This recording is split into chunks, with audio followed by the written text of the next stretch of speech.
All right, it's being recorded. Hi, everybody. Welcome. You guys could see my slides okay? Thumbs up. Hub teammates. Can you guys see the slides okay? Okay. So thanks, Andrew. I'm Jen Yeager. I am one of the team, and you'll see all our smiling faces very soon. This is our SAM preparation webinar, AKA, what do I need to get my hub advisor to remove the SAM hold for the SAM meeting? So we can actually jump right in and talk about what you need to do. And again, we are recording. Here we are, here's the hub team, and you could see which majors we all advise. So if you haven't met with us before, there's a way for you to book your meeting on bookings with us, and it's right on our very famous School of Engineering hub website, which we will share. So you don't have to guess at all about how to get there. And then what we're going to talk about during this little webinar, we're in the introduction. The reason we're here is to talk about how to get rid of your SAM hold, how to meet the SAM requirements. There's basically 3 steps to follow. We'll talk a little bit more about your 4-year plans and those templates that you'll use. We'll talk about HAAS and the HAAS pathway and how to declare that. Those are basically your 3 steps that we're talking about today. We're going to dive a little bit into what transfer credits look like. A lot of people are looking to take summer classes and transfer those in after getting them approved at RPI. So we'll touch on that. That's also going to be a future webinar only about transfer credit. And then important dates that you guys need to be aware of as you're in your spring semester of your freshman year. So SAM requirements, we are officially in SAM season. SAM stands for Student Advisory Meeting. And these are the requirements that you need to meet. You're going to have a SAM meeting every single spring semester while you're here at RPI. So this is your very first one. The 3 steps that are involved to clearing your SAM requirement, you have a 4-year plan or an academic plan of study that allows you to track your progress. And we will show at the end or towards the end of the webinar how to locate the 4-year plan if you've never seen it before. We'll also show you what the HAAS worksheet is. That's going to describe what your HAAS requirements are.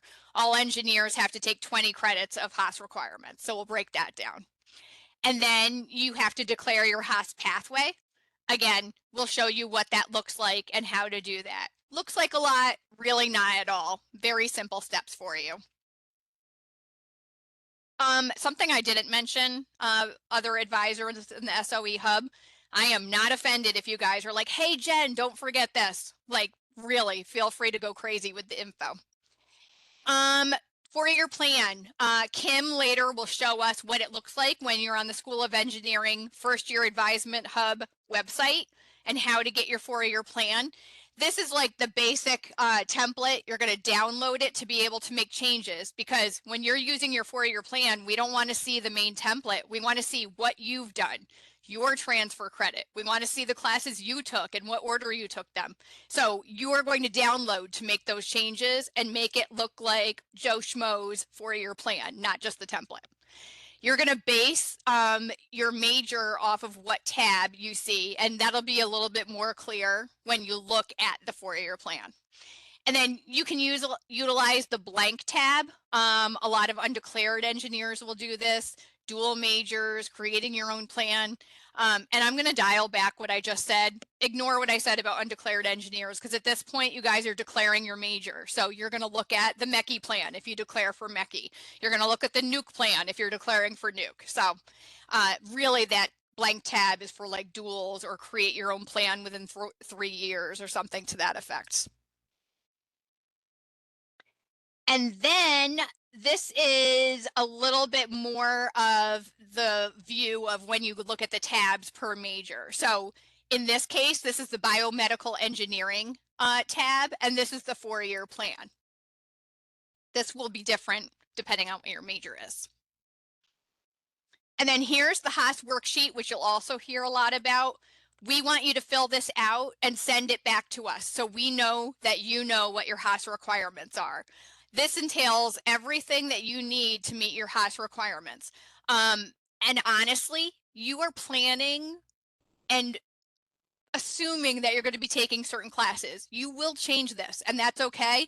But if you have this in your back pocket when you go visit a faculty advisor next year, it'll make the conversation go very smooth for you because you already have a plan in place. You have a Haas inquiry you have to do. You're going to plug that right in there. You either took it last semester or this semester as a freshman. You're going to choose your Haas pathway, which we'll talk a little bit more about. And remember that your Haas pathway, 3 related classes in Haas. And then there's also a communication intensive requirement and a 4,000 level requirement that you have to kind of loop into your Haas experience. And then I'm going to pass this over to Bulos. He's going to kind of pick this up and start talking about how to actually upload documents. I am going to fade into the background and say, hit it, Bulos. Yeah, thank you, Jen.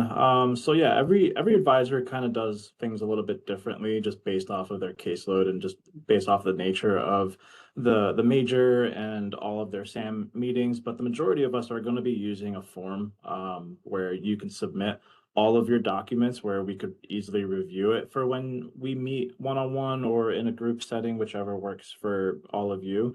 But in this case here, what we're really looking for is the Haas worksheet, which really does a good job at explaining the complex nature of how Haas pathways work. I know all of y'all are really confused about it. I know all of us were at one point until we were able to master it, but we tried to make it as simple as possible by using that Haas worksheet. So please, if you could just spend 30 seconds or a minute, just go over it and figure out exactly what 3 classes you're going to identify to complete your pathway, in addition to all 5 total Haas classes that you're going to be taking in order to meet that Haas graduation requirement. The other document that you're going to be uploading is your academic plan, also known as your 4-year plan. The academic plan does a really good job at explaining to you and explaining to us exactly what you're going to take and when you're going to take them. It's a really good resource to use, especially since we're not going to be your advisor for forever. At the end of the summer of 2026, we're going to transition you from us as your advisor to a faculty advisor, and depending on your major and depending on the department that your major is housed in, you also might have the resources of a staff advisor that does exactly what we do, but they work with upperclassmen instead of just freshmen like what we do. So really, ideally, those are the 2 main documents that we're looking for: is the Haas worksheet 1, 2 is the academic plan, and then 3 is just a basic screenshot showing that you declared your pathway in SIS. And we're going to go over that, how to declare your pathway in the next slide right here.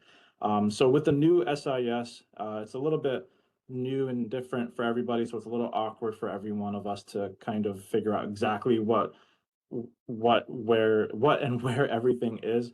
But I think we did a good job here. We took some screenshots and we threw some arrows exactly what you're looking for. So if you log into SIS, it's going to be on that front page in the top right box, the important links box, and it's going to be the second option in the right hand column from the top, if that makes any sense. Or you can just direct your attention to the slide right here. It basically says select a pathway. It's so hard to miss. So just make sure you click on that. From the drop-down menu, select your pathway of your choice. Everything begins with PW dash and then the name of your pathway. So if you're not sure what a pathway is, make sure you review that Haas worksheet. If you're not sure what you want to do for your pathway, make sure you spend a little bit of time going over what your options are. Send us all of your questions, all your concerns about Haas and how everything works, and we'll do our best to help you prepare for that meeting. But everything is going to be found in that Haas core worksheet, as well as SIS right here, where you can officially go ahead and declare. Before we move on to the next slide, I did want to point your attention to the financial agreement responsibility. So if you remember back over in the summer, if you remember last semester, right before you had to register, some of you were not able to because you didn't click off that you agreed to pay your bill. Basically, that's all that hold is. It's the option right above the select a pathway concentration in the important links box in SIS. So it's not going to be live right now, so we can go and check right now. It's not going to give you anything. But as we approach March, as we approach the registration window in March, that's probably when you're going to see that. So just make sure that you A, select your pathway concentration, and then B, make sure you lift that financial agreement before you go in and register. So Jen kind of mentioned it briefly a couple minutes ago. Some people do elect to take a class or two or even three over the summer for transfer. If there's a local school, a community college, a four-year university that's near you, near home, you're definitely able to elect to take a class or two or three to transfer in. Why do some people take classes over the summer? Some people need to get caught up. Maybe they're retaking a course this semester in the spring and they need a course desperately in the summer in order to remove a prerequisite for a specific class in the fall. Another reason why someone would be doing it is to try to get ahead. Maybe they want to open up a slot or two in the fall or the spring semester next year as a sophomore. Then you could swap it with a free elective or a Haas core just to kind of alleviate the pressure a little bit, because sophomore year, depending on what your major is, can be a very difficult or a challenging year. So if you are looking to get ahead, maybe this is the right option for you. It does seem it is a complicated process, but it really isn't. Basically, all you need to do is find a course that you want to take that's outside of RPI, dig up the information about the course using the course catalog of the school that you want to take it at, fill out the transfer credit approval form, and then send it to the appropriate college or school at RPI that needs to review it. If you're not sure who that's going to be or where to send it, that information is in box number 4 right here. You can also get in touch with your advisor at the hub, and we are more than happy to point you in the right direction. It usually takes about a couple of days or a week for the School of Science or the School of Engineering or Haas or wherever to approve that form. So make sure you get that form in a timely manner. There is no specific deadline. As long as you get the form in before you register for the class, before you have to pay for that class, because you want to know for a fact that it's going to transfer at the end of the summer. It's happened a bunch of times. All 5 of us advisors have had that conversation with students about, hey, sorry, you never got this approved and this class is not going to transfer. It's, that's just a waste of time. It's a waste of money. So make sure you run it by us, make sure you get it approved, go through the proper channels. That way you can go through the summer with, zero anxiety and knowing for a fact that it's going to come through at the end of the summer. How does a class transfer at the end of the summer? Make sure you get a C minus or greater. I repeat, a C minus or greater will transfer at the end of the summer. So just make sure you do the best that you can, and then go through the proper channels to get that class approved. One thing to keep in mind, the grade doesn't transfer. So if you did get a C minus or if you get an A, like unfortunately, those grades aren't going to come through, only the credits transfer. So keep that in mind when you're thinking about your options for the summer here. At the end of the summer, after you get that C minus or better, you're going to want to send that transcript from that school to RPI's registrar. And the RPI registrar is going to see that the form got checked off, it got approved, boom, boom, boom. Then your credits are going to automatically magically appear on your RPI transcript. I do want to, throw a fair warning out there to everybody. Requesting an official transcript at any university, at any college in the States or globally, it's going to cost you like $5 or $10. It's not anything too crazy, but just so you're not surprised by that. And also, that's how you know that you're sending an official transcript, which is what RPI is going to be requiring. So keep that in mind. Bulos, can I add one thing? Please, yeah. For the transfer credit, so Bulos just went over it briefly. Next Wednesday at 1 o'clock, so same time, same day next week, we're going to be doing a transfer credit approval process webinar where we go more in depth and review the actual form and the transfer course guide. So if you feel more instruction towards that, make sure you attend that session and we will also record that. Thanks, Kim.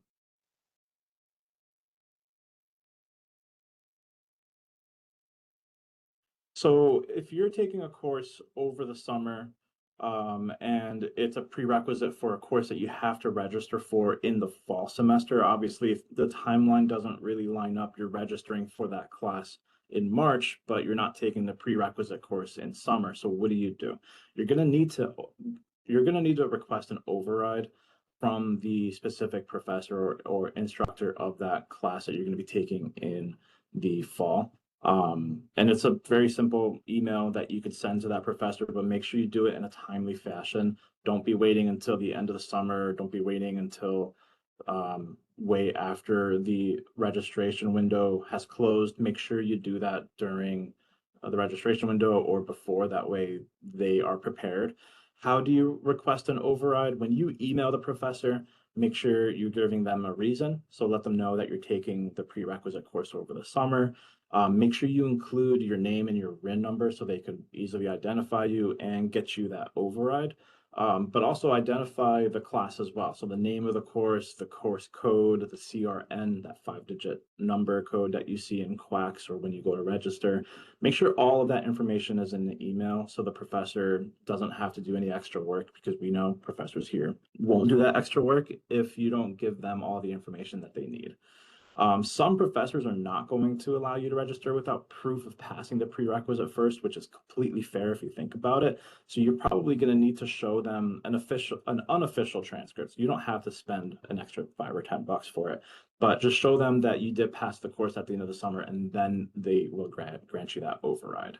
Some challenges that you might meet is that class might fill up by that time, but talk to your advisor, figure out some options. What do you have to do to get into that class? Can you wait until the spring semester? But we won't really know until we have to cross that bridge. But make sure you're communicating that with us, with your advisors, and we'll definitely support you in that. There was one more thing I was going to say too. Sometimes a professor is, sorry. Oh, okay. Yeah, sometimes a professor is not going to be able to grant that override, but like I said earlier, just make sure you're communicating with us and let us know. We're in your corner. We're going to support you every step of the way, but we're not going to know unless if you tell us. So make sure you're communicating with us. And then lastly, just wanted to run by you some important dates. Obviously, the classes already began, right? That happened a couple of weeks ago. The ad drop deadline was yesterday. The consultation month begins February 1st, but you don't have to wait. You can reach out to us today and tomorrow and the next day if you wanted to. We'll work with you. Time tickets have not been sent out yet. We're anticipating those to be sent out towards the end of February and early March, hopefully. Sometimes it has been known where the registrar did kind of wait until right before the registration window. So if you don't see a time ticket assigned, um, a week before March, let us know and we'll let you know if they've even been assigned already or if they have not been assigned already, or if there is an issue with your account. So just keep an eye on your time ticket. How are you going to know when your time ticket has been assigned? Same thing over the summer, same thing over from last semester. You're going to be getting an email, so make sure you're checking your email periodically. The fall registration window is going to begin on March 23rd and it's going to end on April 10th, but it's going to be reopening again throughout the summer. It'll be on and off throughout the summer, and then it'll stay open right before the semester and stay open up until 2 weeks after the semester starts in the fall. Yeah, that's all I got.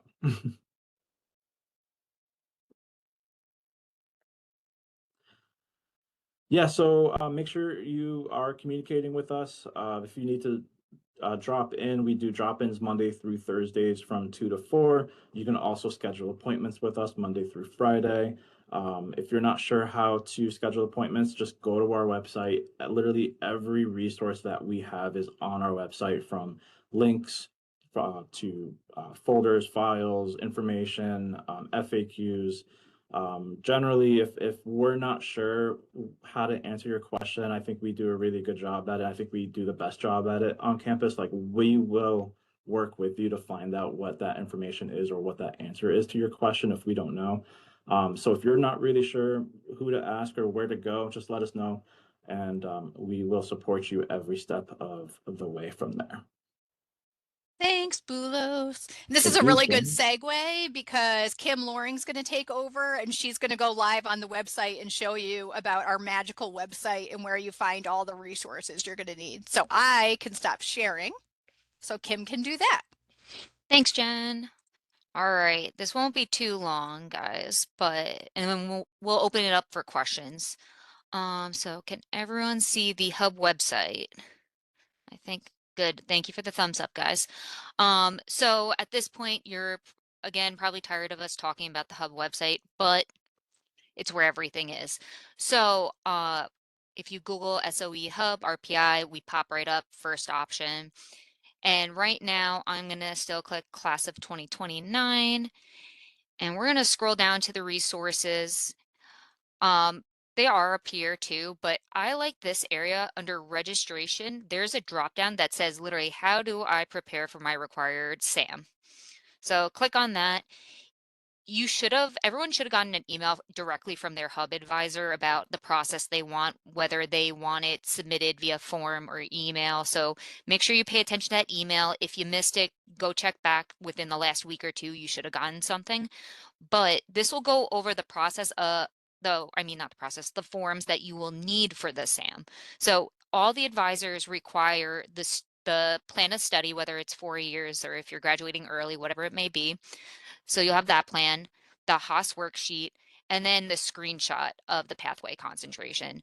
If you already declared your pathway last week, it's going to be reflected on your degree works and you can take a screenshot of that, but sometimes you don't and you're doing it within that same time frame. When you're taking the screenshot, you can literally take the screenshot of after you submit it where it says will be processed within 24 to 48 hours or whatever it says after, just so advisors know that you have submitted it. Now, when it comes to the plan, it's like a typical document that you download from a website, minus we have Box. Okay, so depending on your major, they're all in one Excel spreadsheet. So you will click on whatever your major is when you're using it. But before you do that, make sure you download a copy. And that's just right up here. Of course, I got to log in because I didn't do that beforehand. But everyone will have to have their Box account, which you should already have done prior to. Let me get this. I might have to duo. We'll see. Sweet, I don't have to. All right, so now I have access. So now I want to download.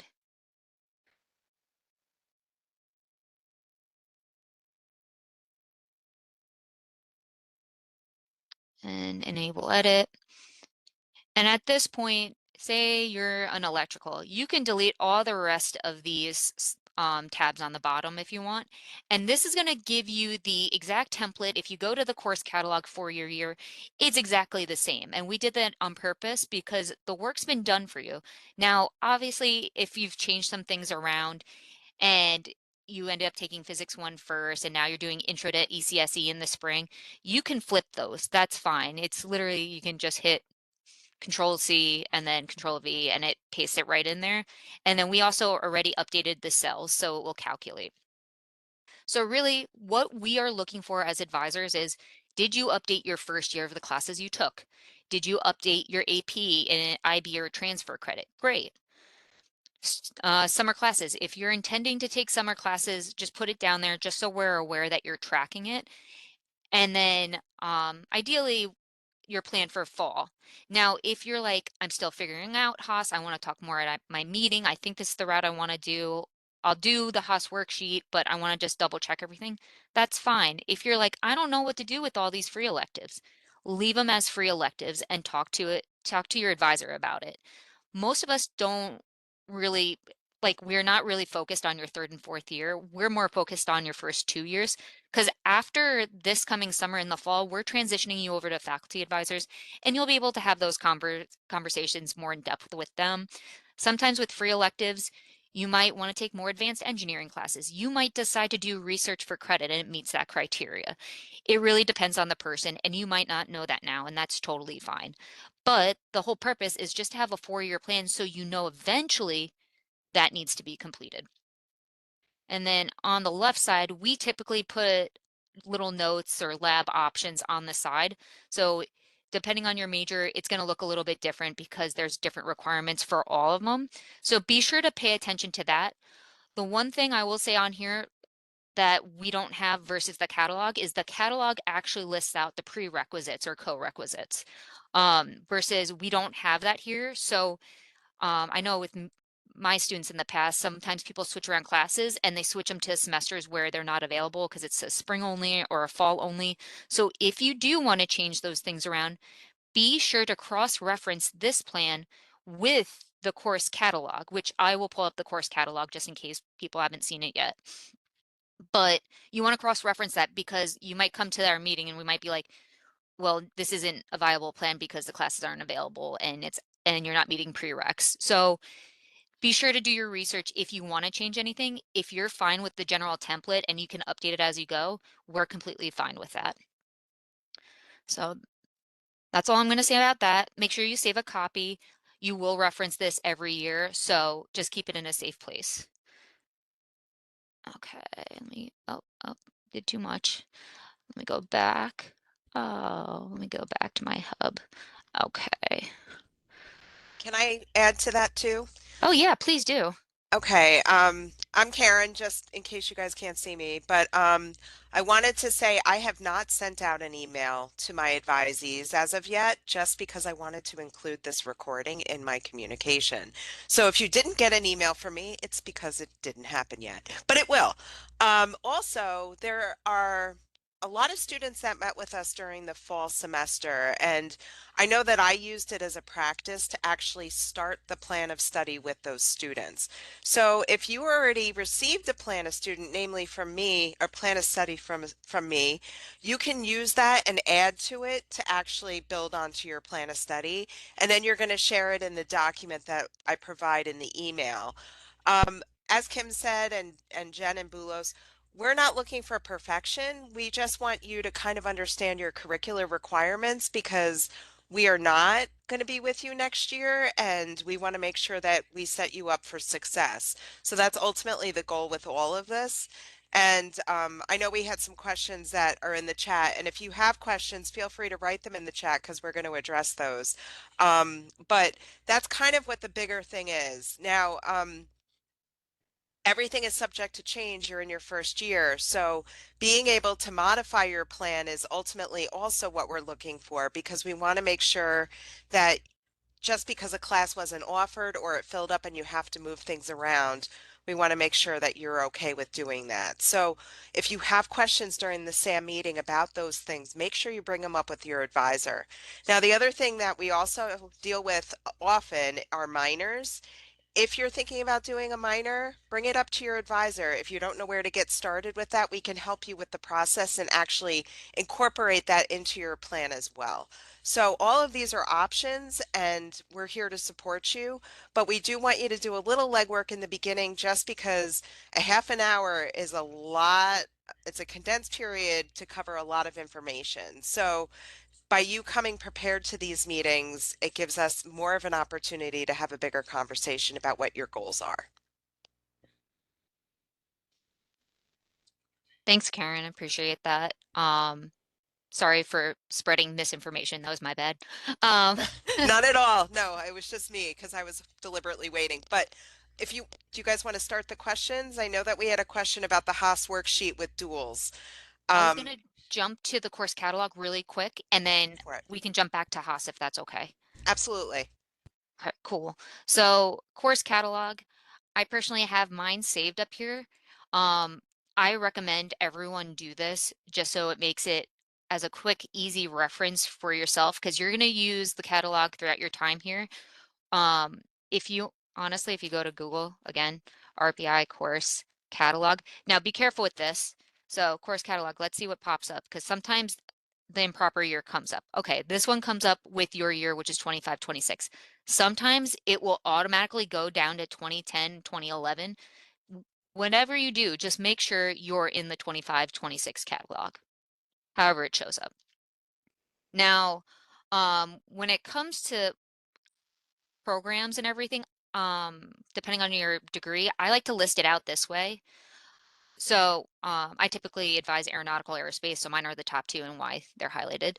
But all the majors are listed here. So depending on what your major is, you'll see it's highlighted. You can click on it. It'll tell you when it's offered, generally, if it's graded or if it's satisfactory, unsatisfactory, the credit hours, and the description. So you can go look at all the different classes and prereqs if you're determining if you wanted to modify that template. So just take that into consideration. And then also within programs, if you're trying to figure out what pathways, and this is linked on the Haas worksheet, by the way, but if you scroll down and go to integrative pathway, that's the Haas integrative pathway. So these are all the pathway options that you have for your catalog year. So if you want to look at CogSci, you can look at it and see all the options. So they list out specific classes. So you want to make sure, even if you see a class that's listed as COGS, you want to verify that it still falls within that pathway. And then minors are also, if you scroll down, minors are also listed down here. So just going back to the hub website, Haas worksheets right here as well. So you can click on that. And then Karen, you said there was a question about Haas, so I figured I would pull this up while we had that question. Yeah, awesome. Thank you, Kim. I was actually going to ask you the same thing. So the question was, how does the Haas worksheet work for engineering and Haas duals? And that's a great question because a lot of students will actually look into the possibility of doing a dual with Haas because you're already required to do 5 Haas classes, so additional coursework might not be too time consuming if you haven't utilized free electives. So it is doable. We can always talk to you about that if you do have questions. But if you're already established in a dual, usually what you're going to do is still fulfill this worksheet with the Haas classes that you're likely taking. So for example, if I have to guess, the student that's asking is probably a DIS dual because that's the only one that's actually allowed to be declared in the first semester. So if you're a DIS dual, your inquiry would still be listed. It's probably PD Studio 1, and you can look at the pathway that's associated with DIS in the catalog that Kim just showed us, and that would outline the courses that are required for the catalog. Now, all of the Haas requirements will be fulfilled by completing the dual. So the worksheet isn't exactly imperative, but for us to kind of navigate that with you, we want you to still complete the worksheet because there's always a chance you might drop the dual and you want to make sure that you still fulfill the Haas requirements even if you decide not to fulfill the dual requirements. So you can kind of work through it and put the courses in there, but we only require 5 Haas classes. The dual requires way more. So you could be selective about putting what courses you want into that as long as it fulfills all the requirements. For example, you need to complete a 4,000, you need to complete a communication intensive. Those are institutional Haas requirements. So just navigating that and finding out which courses that are in that dual that would fulfill that, you could put that on the worksheet. I hope that answers your question. Now, okay, so we have, I'll read these, I guess. Do you want me to continue forward? I Sure. know there was a webinar that went over the additional classes needed for a dual, but is there a document somewhere that lists this as well? So the answer is yes, and Kim brought that up. We actually have, if it's a named dual, like an aeromechanical or aerospace mechanical, mechanical DIS, most of those duals are actually already built into our template on the Excel sheet. So you could modify that or view the courses that way. You can also reach out to your advisor if you're not finding the information that you're seeking, or if you're trying to create a dual that's not on our spreadsheet, it probably requires a little bit more work. So that would be an advising appointment. So for my duals, I will say I removed those because we were making tweaks with the department. So that's why they're not posted right now. Okay. So to anyone declaring the aerospace mechanical, aeronautical mechanical, or nuclear and mechanical duals, those are being worked on. There was an email sent out with our presentation on the classes that would fulfill the free elective requirements. So it's a little bit of homework for you guys to update it and tweak it and put it in there for right now. But when it comes to placement, we might be shifting things around depending on what the department recommends. But I should hopefully have that official template by the end of this week. So I will be working on that. That's a good place to segue to. I know this wasn't what the question was about, but since they're talking about duals with Haas, also remember if you have a declared dual major with something other than engineering, like the DIS and mechanical, you have two hub advisors. You have one of us in the School of Engineering, and you'll also, for your SAM, meet with your second advisor in Haas, School of Science, whatever the case may be. So that seemed like a good time to remind.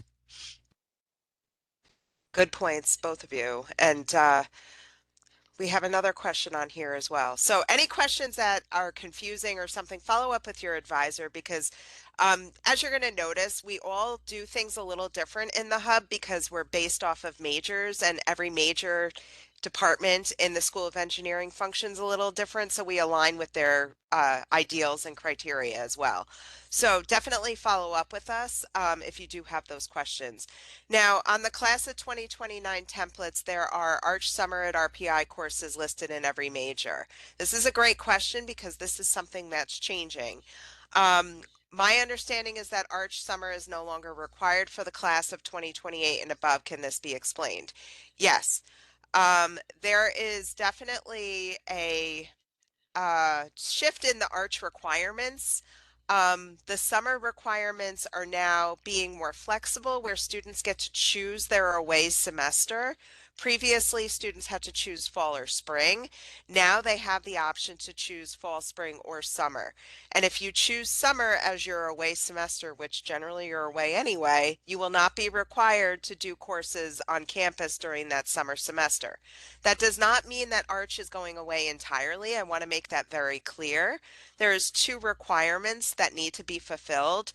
One of them is Admin 1030, which is an Arch preparatory class, which is virtual, and students generally take that course. It's asynchronous online during sophomore year. We have it built into your template, which you will see as Admin 1030. Thank you very much. Is that Kim? Um, and the other requirement is something called ILEA 4400. Now, that has a lot of different ways to be fulfilled. One of the criteria could be an internship. So if you had an internship for summer, that would fulfill the ILEA 4400 if you register the internship and fulfill the requirements that the ILEA specifies.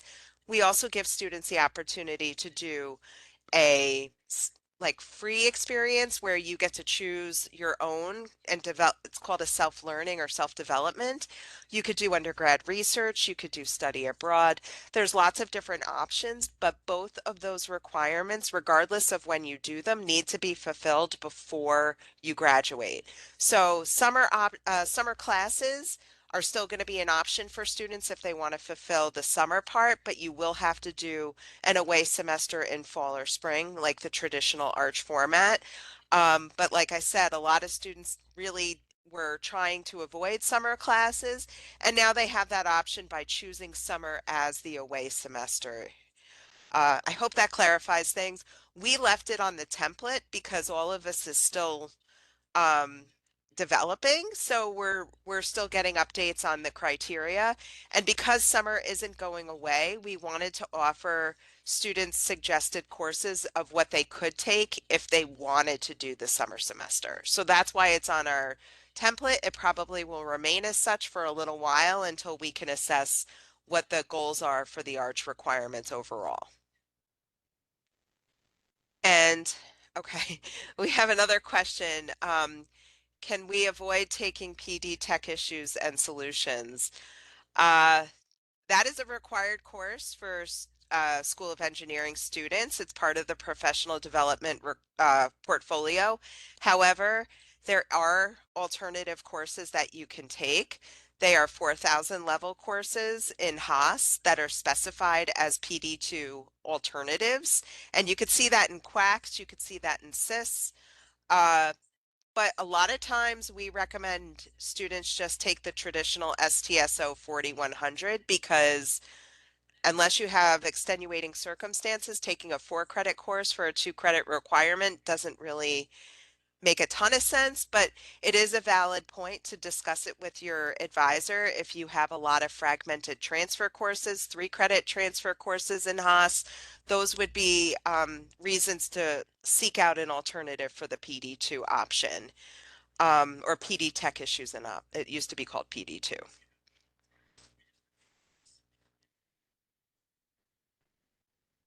Do we have any other questions or anything else that needs clarification? Okay, I'll read another one, and you guys feel free to answer too. I'm not trying to monopolize this. If we are planning on doing the Arch summer and having our away semester be fall or spring, should we specify on the template? Yes. If there, we did leave a spot to specify your away semester on the template for the second semester or third year of the season. So what I suggest if you do plan on taking summer classes here, to talk about that during your SAM meeting with your advisor, and also know that that can change if you want it to. We are going to lay out the semesters specifically. Depending on your major, you might have a required away semester. I know with civil and environmental and some of the smaller majors, nuclear, I believe materials as well. There are certain majors that they recommend certain away semesters, so we would align with that requirement to make sure you have adequate courses to choose from. But we will work with you on that, and you can put that as an option if you did want to take summer classes in your plan of study. So we know, and when we meet with you, we would have that discussion with you.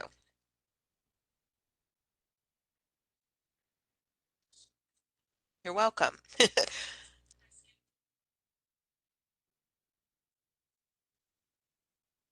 Does anyone else have any questions? Anything else that you want us to do a deeper dive on? What would happen if an advisor is unable to meet for SAM, like if it gets too busy with other students? Great question. There shouldn't be any reason.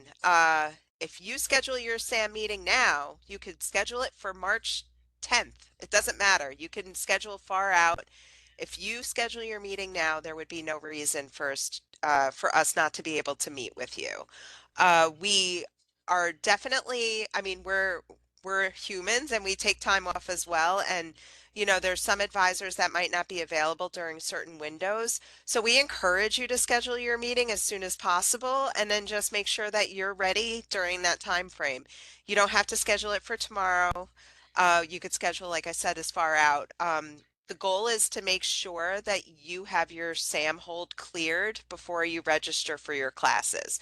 So knowing that time frame that Bulos went over in the slides, we know that you have most of March to be prepared, and you have now and you have February. So pick a time that works for you that you know you can schedule and just do it now so you're ready.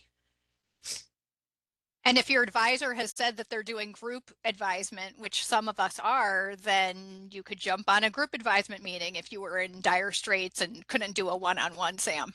So all problems can be solved. And if there's really extenuating circumstances where you can't get a meeting for whatever reason, just email your advisor directly because we will work with you, especially if you're not waiting until the minute before you register. So try to be proactive in that aspect, but I don't foresee any issues running into scheduling issues.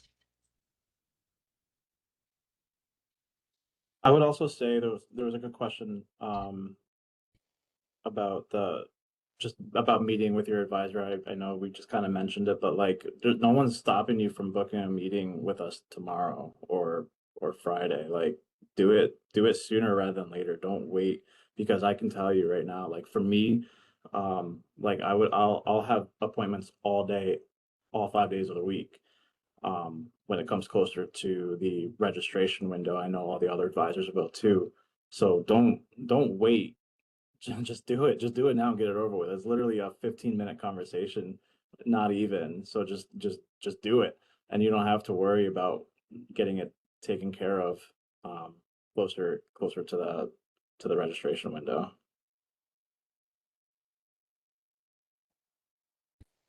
There's another question there. How many days before our scheduled SAM should we make sure to submit the required forms by? I I don't have an opinion. I mean, I always review things before the day, so that's for me, but I'll let the other advisors answer their preference as well. Preferably 24 hours, but if it's in even an hour before our meeting, as long as I can review it ahead of time, I'm fine with it. It's just I want to make sure the 20 minutes we have together, I can be like, hey, I looked this over and this is what I recommend, versus me taking up some of that precious time to do that and then come up with the recommendations. So my preference is an hour at least beforehand, but if you get it in a few days before and we make changes during our meeting, I'm fine with that.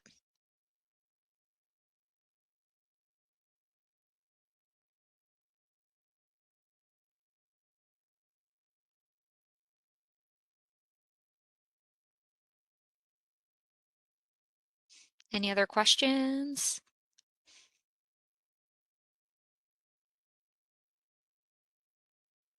If not, this is the end of our presentation. We can stop the recording. Um, thank you for all that have attended. We will hang back for a little bit. So if you feel like you want to ask any more questions, please do so.